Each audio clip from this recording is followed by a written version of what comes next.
Christophe Ondelatte.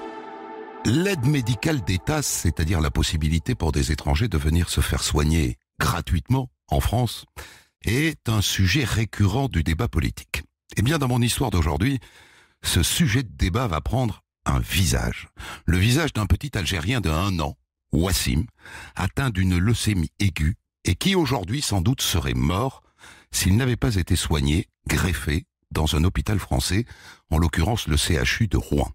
Vous allez faire connaissance dans un instant de ses parents, Yacine et Khedidja, et si je peux vous raconter leur histoire, c'est grâce à un livre qui paraît aux éditions du Cerf, L'Espérance du Retour, dont l'auteur est là avec moi, Elisabeth Bourgois. Bonjour. Bonjour Christophe.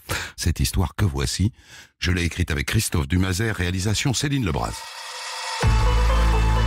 Europe 1, Christophe Ondelatte.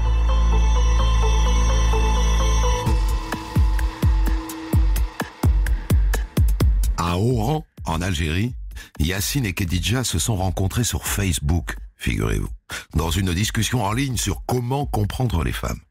Yacine a trouvé que Khedidja était différente des autres. Alors il a voulu la voir, c'était en 2011, et en 2012, les voilà mariés.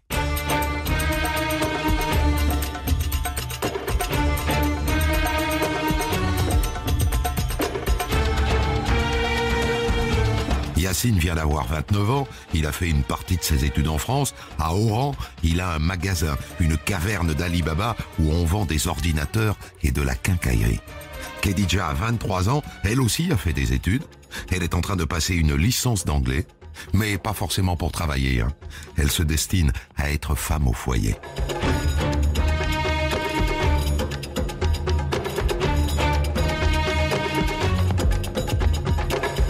Et d'ailleurs, assez vite, Khedidja est enceinte. Et le 11 août 2014, elle dit que c'est le plus beau jour de sa vie. Et elle accouche par césarienne.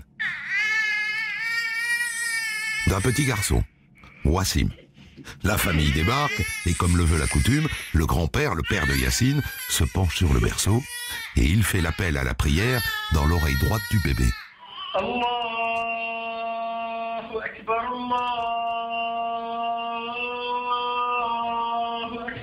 Et ensuite, il fait des incantations dans l'oreille gauche. Allahu Akbar, Allahu Akbar, ashhadu an la ilaha illallah, ashhadu anna Muhammadan Rasulullah.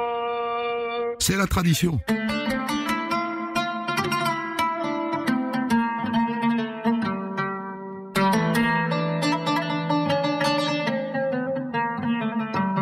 Quelques mois plus tard, le couple s'installe dans un nouvel appartement et arrive le Ramadan 2015. En plein mois de juillet, il fait une chaleur terrible, plus de 37 degrés. Le petit Wassim transpire beaucoup. Ils vont le promener le soir pour lui donner un peu de fraîcheur, mais c'est vrai qu'il est un peu mou, un peu endormi. Pour l'Aïd, ils vont à la plage où ils ont une maison. Khedidja lui a acheté son premier maillot. Ils ont emporté des jouets pour qu'il joue sur le sable, mais à peine arrivé, Wassim s'endort, comme une souche. Et en rentrant, ils s'aperçoivent qu'il a de la fièvre. Ils lui donnent du paracétamol, le docteur leur dit « C'est pas grave, hein. Pour le refroidir, mettez-lui un linge mouillé. »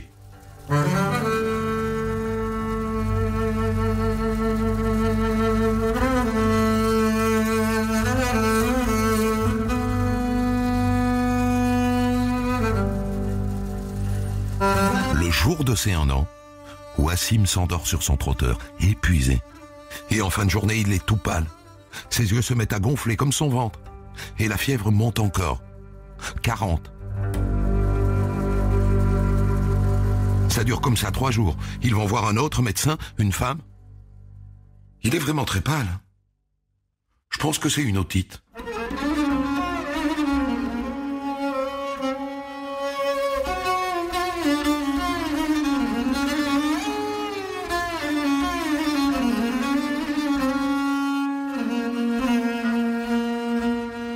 Nouveau traitement, mais aucune amélioration. Les parents ne dorment plus, ils sont très inquiets. Alors à un moment, Khedidja sent que c'est grave. Elle prend son fils dans ses bras, elle court chez le médecin, il est en consultation, peu importe, elle ouvre la porte, elle entre dans son cabinet, le médecin voit Wassim. « Vous allez filer tout de suite aux urgences pédiatriques. Je vous fais un mot pour le médecin. Il faut pas qu'on vous fasse attendre.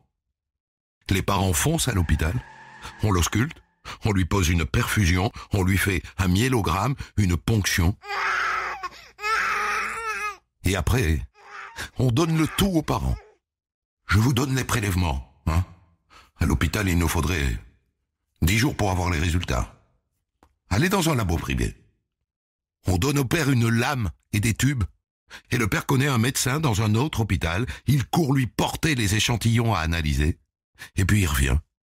Ah, c'est bien que vous soyez revenu. Votre fils a besoin de sang d'urgence. Du sang A+. On n'en a pas en réserve.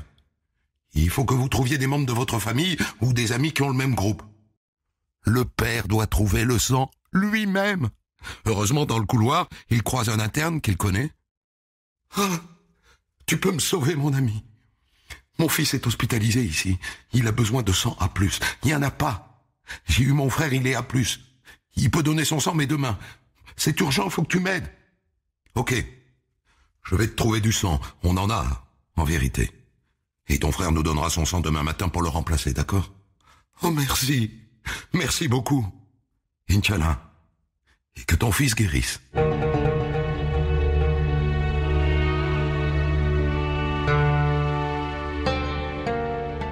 La nuit qui suit son hospitalisation, seule la mère, Khedija, est autorisée à rester auprès de Wassim. Mais Yassine ne peut pas s'éloigner, alors il va garer sa voiture le plus près possible. Et il reste là toute la nuit, à triturer son téléphone.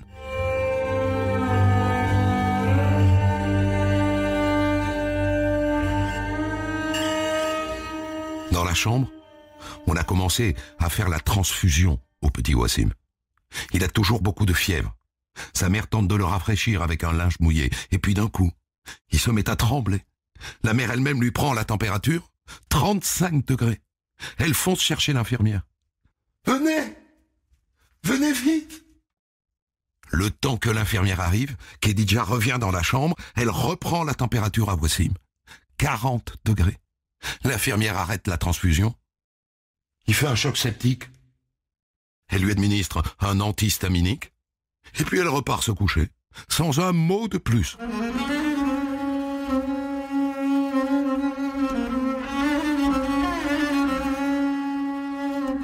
À 7 heures, l'hôpital se réveille. Le père déboule dans la chambre dès l'ouverture. Et à 11 heures, il appelle son ami à qui il a donné les prélèvements à analyser. Yassine, passe-moi le médecin qui s'occupe de ton fils, s'il te plaît. Il faut qu'on fasse un autre prélèvement pour vérifier quelque chose. C'est pas bon? Faut une vérification, Yassine. Passe-moi le médecin, s'il te plaît.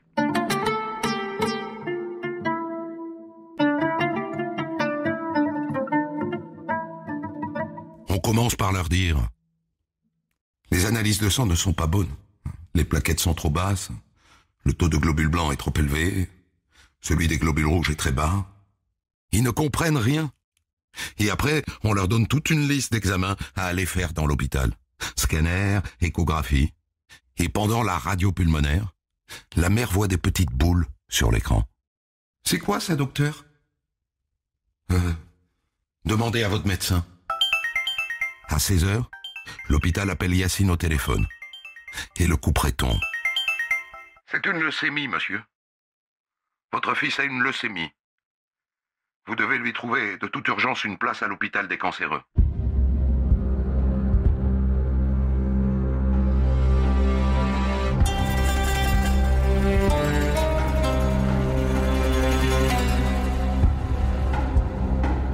Yassine ne sait pas comment le dire à sa femme. Alors... Ah, Khedija, j'ai pu réserver une place pour Wassim à l'hôpital El Hassi. El Hassi? Mais c'est là où on soigne les cancéreux, ça? Il ne peut pas le lui dire. Il n'y arrive pas. Et c'est donc l'ami interne qui explique à Khedija.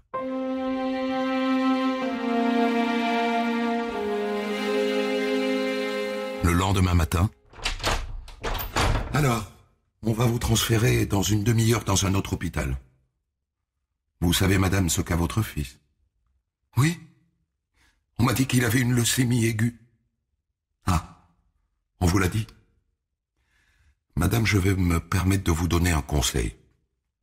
En général, je fais pas ça, mais si vous avez les moyens financiers, je vous conseille d'emmener votre fils à l'étranger, et vite, pour le soigner. Ils sont compétents à l'hôpital El Hassi.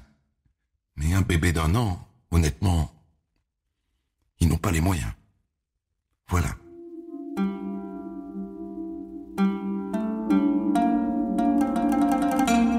L'hôpital El Hassi d'Oran. Le petit Wassim se retrouve dans un dortoir sinistre, laid et sale, dans un lit au barreau rouillé et à la peinture écaillée, à même le matelas. C'est Khedija qui rajoute un drap. Et le pompon, c'est qu'il y a des chats partout, des dizaines, des centaines de chats qui font leurs crottes sous les lits. L'hygiène.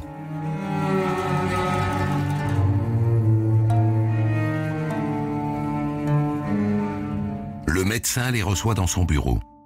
C'est une leucémie myéloblastique de type LAM5. C'est la pire. Il prend du temps pour leur expliquer et le père ose une question. Docteur, si c'était votre fils, vous le soigneriez ici ou vous le feriez soigner ailleurs? Long silence. Pour être franc,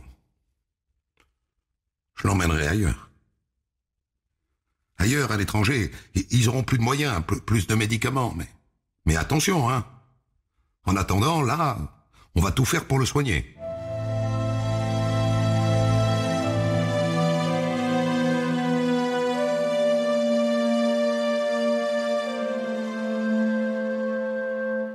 Le soir, Khedija, bouleversée, est avec son petit garçon. Un médecin entre dans la chambre. Madame, il faut lui donner des plaquettes et très vite. Elles sont extrêmement basses. Eh oui, c'est à eux de trouver les plaquettes. Qui se débrouille? Khedija appelle son mari. Yacine, faut des plaquettes. C'est urgent, c'est très urgent. Faut absolument lui en passer cette nuit.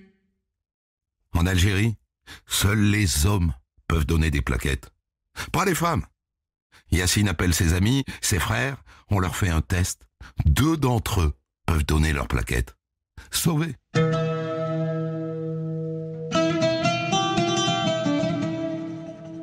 Le petit Wassim reçoit ensuite une chimiothérapie. Sur un enfant d'1 an, c'est très risqué. Mais en l'état, c'est le seul espoir. Une nuit, une infirmière essaye 10 fois de lui poser une perfusion. Elle n'y arrive pas, de si petits bras. Alors, elle va se coucher. La mère, vous entendez, la mère, qui n'a jamais fait ça de sa vie, pose la perfusion elle-même, du premier coup. 1 mois après leur arrivée. Bon, le bilan sanguin, il est correct. Vous pouvez rentrer chez vous. Revenez dans 1 semaine pour une nouvelle chimio.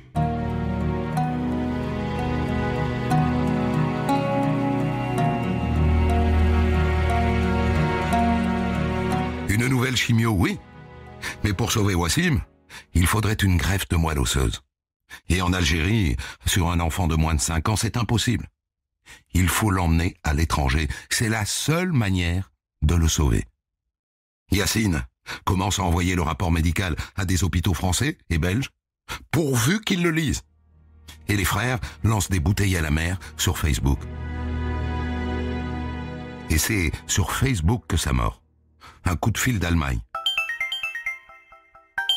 Allô? Voilà, nous sommes une association. Et nous sommes prêts à vous verser 70 000 €, vous comprenez? C'est une grosse somme.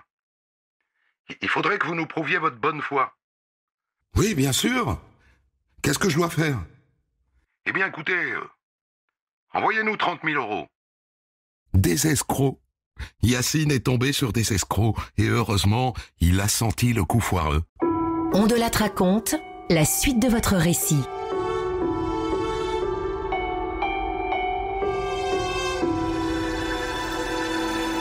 Le premier hôpital français à appeler est celui de la Timone, à Marseille. Les médecins ont étudié le cas de votre fils. Malheureusement, ils ne peuvent rien faire. À cet âge-là, on ne peut pas soigner votre enfant. Ça serait vous donner un faux espoir, nous. Nous sommes désolés. Et ensuite, L'hôpital Robert Debré, à Paris, idem. Je n'ai pas le droit de vous donner de faux espoirs. La maladie de votre fils est trop grave. On ne peut rien faire, monsieur. Un coup de poignard, à chaque fois. En attendant, il est maintenant question d'une deuxième chimio, plus forte. Et Khedija, la maman de Wassim, est terrorisée parce que depuis qu'elle fréquente l'hôpital El Rassi, elle a tellement vu d'enfants dans son service mourir d'une chimio trop forte. Ici, les enfants meurent au milieu des mamans, tous les jours ou presque. Il faut partir d'ici, vite. Mais avec quel argent? L'État algérien est sollicité. Il répond: tous ceux qui vous ont incité à soigner cet enfant à l'étranger méritent la prison. Votre fils est en phase terminale. Alors dites aux parents de profiter de lui avant qu'il ne les quitte. C'est tout.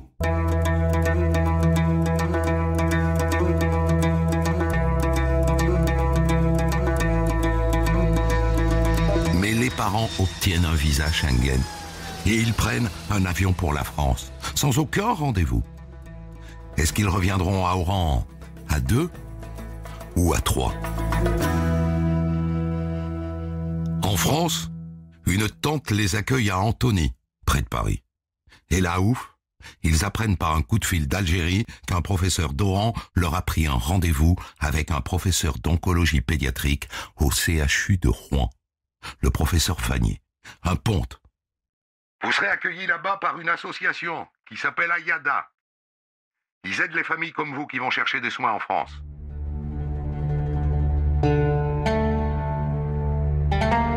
Et les voilà donc à la gare de Rouen.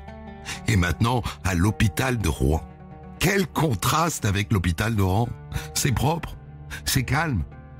Le professeur Vanier les reçoit, il regarde le dossier et il leur donne rendez-vous pour un bilan complet le lundi suivant. Mais de retour dans leur petite chambre d'hôtel, Wassim se met à avoir de la fièvre et à vomir. Alors il retourne à l'hôpital, et là c'est le branle-bas de combat. Le père demande naïvement: faut que j'aille chercher du sang? Ou des plaquettes quelque part? Dites-moi ce que je dois faire. Mais non, ne vous inquiétez pas. L'hôpital a tout ce qu'il faut. Le lendemain matin, une infirmière entre dans la chambre. Bonjour, je viens pour lui faire sa toilette. La mère l'a déjà faite, comme elle le faisait à Oran. Or ici, tout est pris en charge. Les toilettes, les biberons, les couches, les médicaments. Les parents n'ont rien d'autre à faire que jouer et rire avec leur enfant.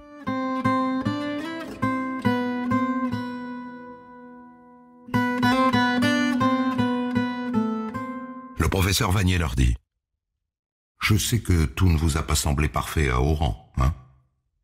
Mais sachez que si Wassim a survécu, c'est grâce au traitement qu'ils lui ont donné là-bas.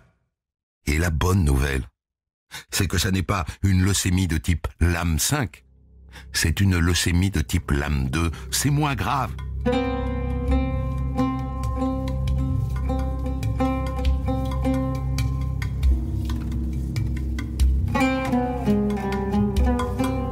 Une nouvelle chimio est mise en route, 50 fois plus forte que celle que Wassim a reçue à Oran.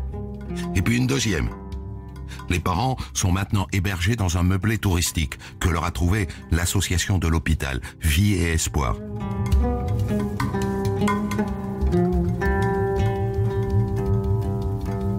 Et après 10 jours en chambre stérile, c'est très encourageant.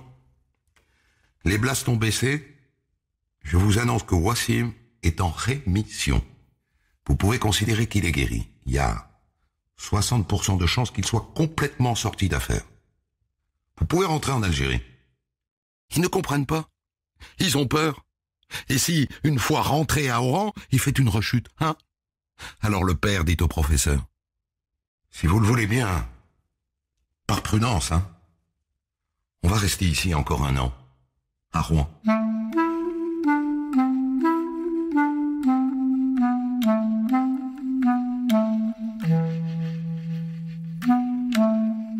Et là, il se passe quelque chose d'incroyable.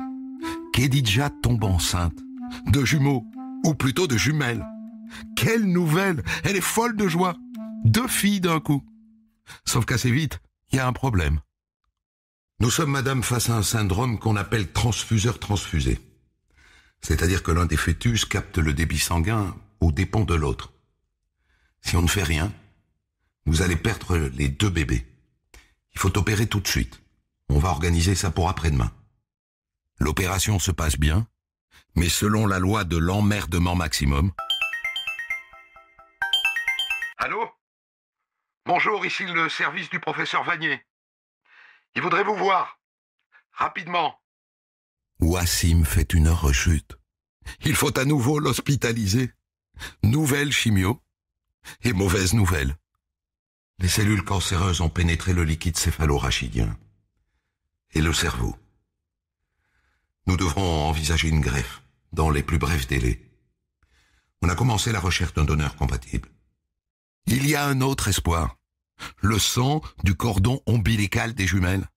Il y a 25% de chances qu'il soit compatible avec Wassim.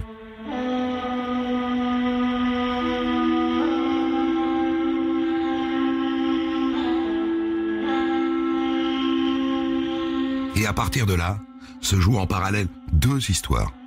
La naissance des jumelles par césarienne et la greffe de Wassim. Finalement, la césarienne est avancée. La première petite fille sort. Ils ont décidé de l'appeler Malak.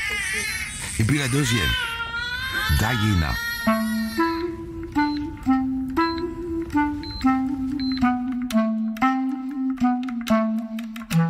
Mais dès le lendemain, il y a un problème avec Malak. Elle a fait 3 arrêts respiratoires. On a dû l'emmener en réanimation. C'est assez grave, hein.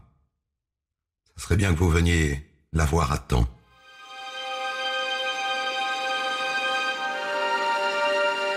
Rendez-vous compte, Khedija a 3 enfants. Ils sont tous les 3 à l'hôpital dans des services différents. Wassim, qui attend sa greffe. Malak, dont on vient de lui dire qu'elle est condamnée. Et Dayena, heureusement, Dayena va bien. Quel destin!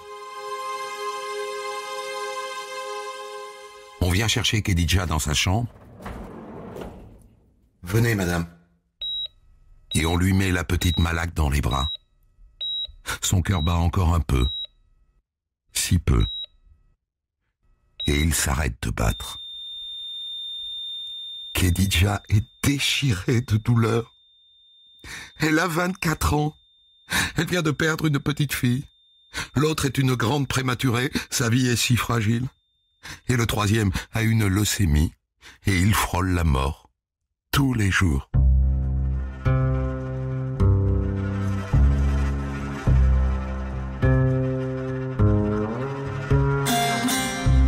Deux jours plus tard, la petite Malak est déposée dans un cercueil minuscule et elle est mise dans un avion pour Oran. Les parents n'ont pas assez d'argent pour aller l'enterrer eux-mêmes chez eux. Et pendant ce temps, Wassim se prépare pour la greffe de moelle osseuse. On a trouvé un donneur, une donneuse, une Allemande.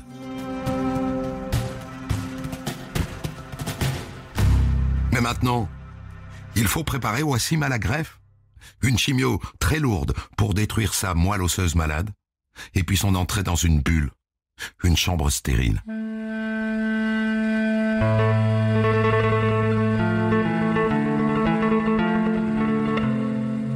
Et au même moment, on leur dit que la petite Dayena peut sortir. Ils n'ont rien prévu. Ils avaient la tête ailleurs, ils ne savent plus d'ailleurs où ils ont la tête. Et c'est l'association Ayada qui leur trouve une poussette, des vêtements, un berceau.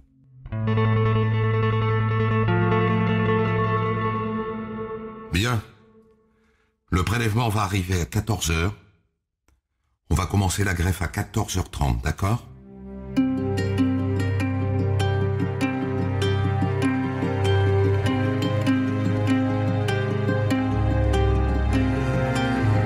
Et à 14h30, 12 mois après le diagnostic, la poche de moelle osseuse de la donneuse allemande est connectée au cathéter de Wassim. Maintenant, il faut attendre que la greffe s'installe.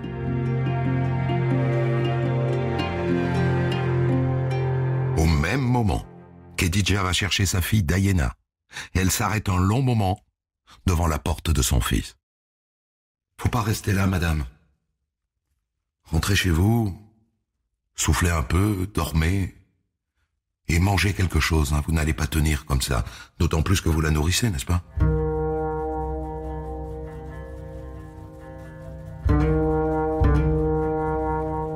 Au bout de quelques jours, Wassim commence à saigner du nez et à faire des œdèmes de plus en plus importants.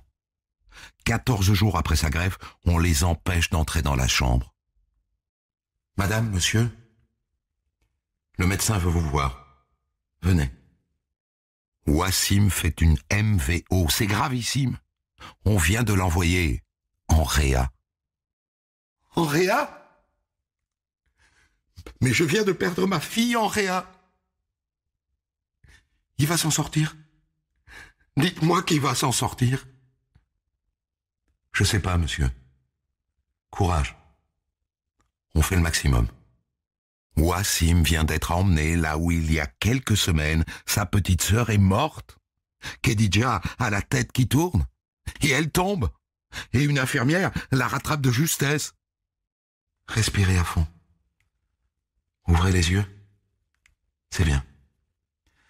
Je sais que pour vous, c'est épouvantable tout ça. Mais ici, on a les moyens de sauver Wassim. Tout le monde vous trouve admirable, vous et votre mari. Tout le monde.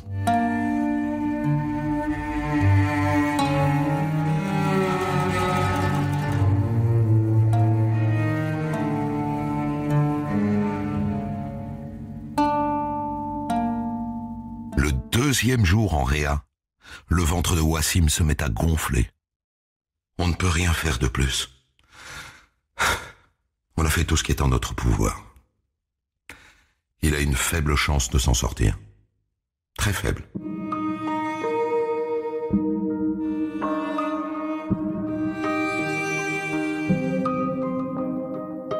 Mais Wassim va s'en sortir. Il y aura des complications, des allers-retours entre l'hôpital et leur petit appartement. Il y aura d'autres nuits d'angoisse. Mais Wassim va mieux. Et maintenant, il faut attendre 2021 sans aucune rechute. Et dans 10 ans, on pourra dire que Wassim est guéri. Pour commenter son histoire du jour, Christophe Ondelat reçoit un invité, acteur direct de son récit. Voilà donc pour cette histoire très touchante, bouleversante même, mais qui pour l'instant se termine bien. Et je suis donc avec Elisabeth Bourgois qui a écrit ce livre « L'espérance du retour » aux éditions du Cerf, d'où j'ai tiré d'un bout à l'autre cette histoire.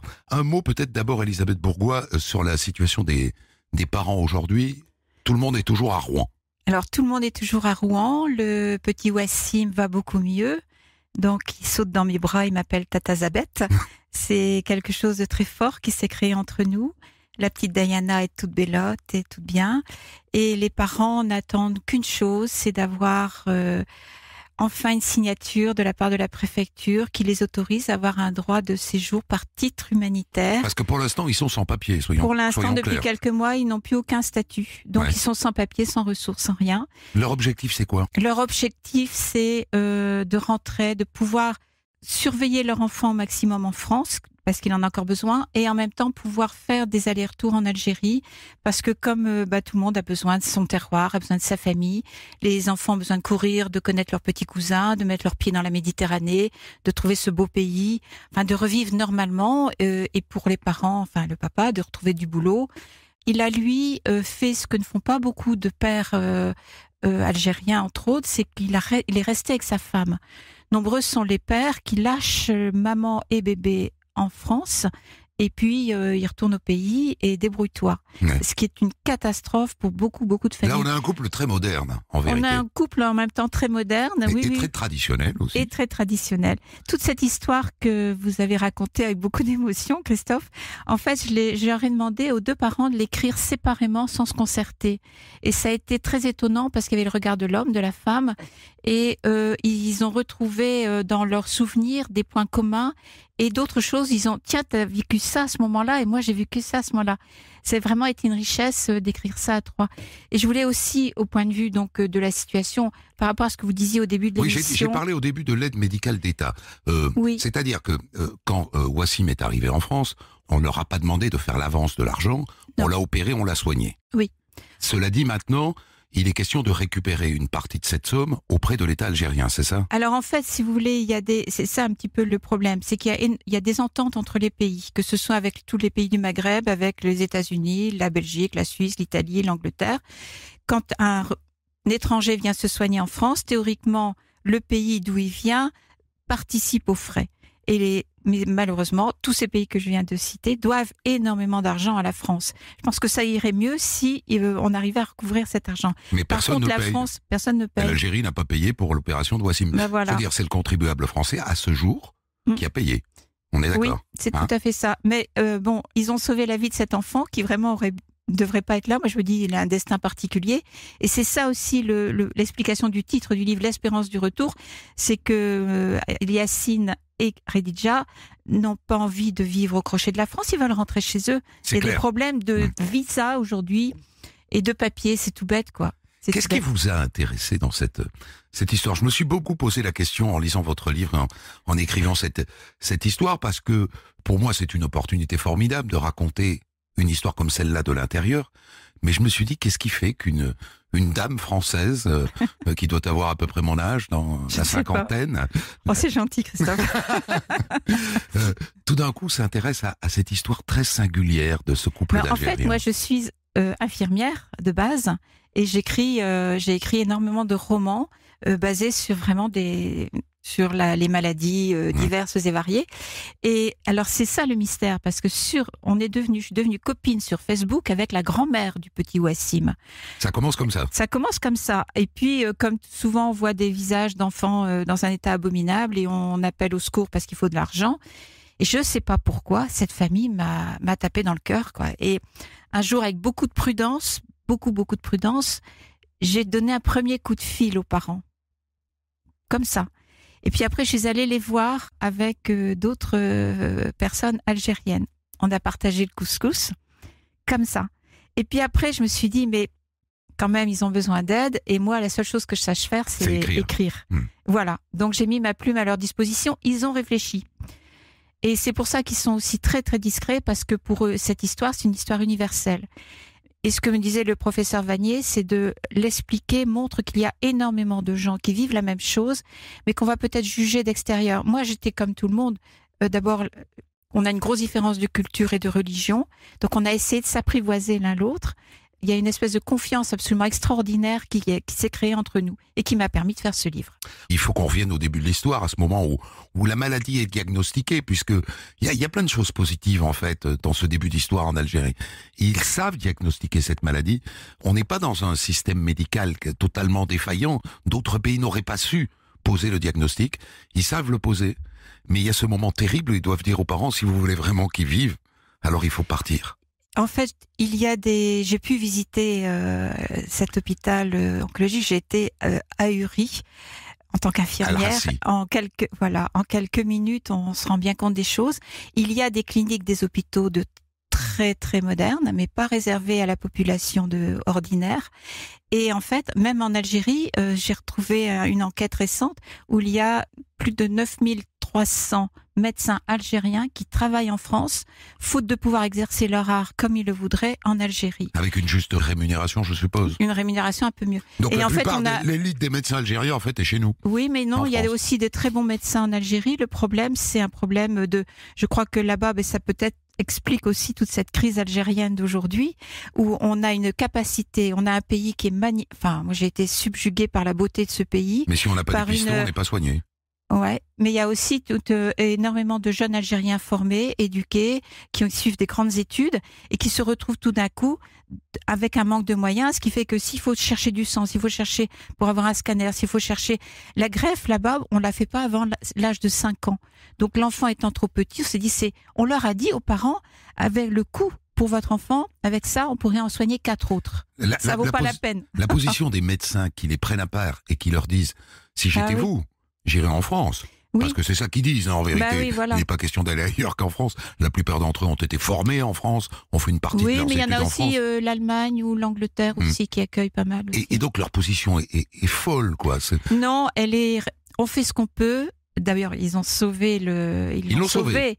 On fait ce qu'on peut et on a les bras cassés parce qu'on peut pas aller plus loin que la capacité que l'on a sur un plan technique. Et ils mentent. C'est-à-dire qu'à un moment donné, ils disent on n'a pas de sang à plus. Ils en ont. Ils en ont c'est tellement... ce qu'on découvre par la mi-interne. Voilà, mais ils en ont tellement peu en réserve qu'il faut que cette réserve elle soit réalimentée en permanence par les malades eux-mêmes, les parents des malades. Et d'ailleurs, Reditcha avait repéré que les prises de sang se faisaient régulièrement. Donc, elle faisait venir du sang à l'avance. Elle se disait, si j'en ai pas besoin, je vais le donner à la maman d'un autre petit qui en a besoin. Sinon, l'enfant va mourir. Et c'est ça le système. Il fonctionne pour tout le monde comme ça. Ça fonctionne, c'est le système D. Il faut trouver soi-même le sang, les plaquettes, les médicaments, les couches, la nourriture. Même la nourriture. J'ai pas eu le temps de le raconter, ça. C'est un peu effarant. Même la nourriture du bébé. Qui est pas adaptée au bébé, non. C'est-à-dire que la nourriture qui est à l'hôpital n'est pas adaptée au bébé et la mère, Khadija, doit demander à Yacine d'aller faire des courses pour lui porter à manger pour l'enfant. Voilà. Ouais. Et alors, ce qui était terrible pour Yacine, le papa, c'est que l'hôpital, les chambres sont interdites aux pères, aux hommes. Donc lui, il ne pouvait voir son fils qu'1 heure dans le hall d'entrée pendant les visites, si le petit était capable physiquement d'aller dans le hall, d'être porté jusqu'à son père. Bon, en vérité, il y va. C'est-à-dire, il passe par les couloirs le soir et ouais, mais il se ça faufile. a été quand même très compliqué pour lui.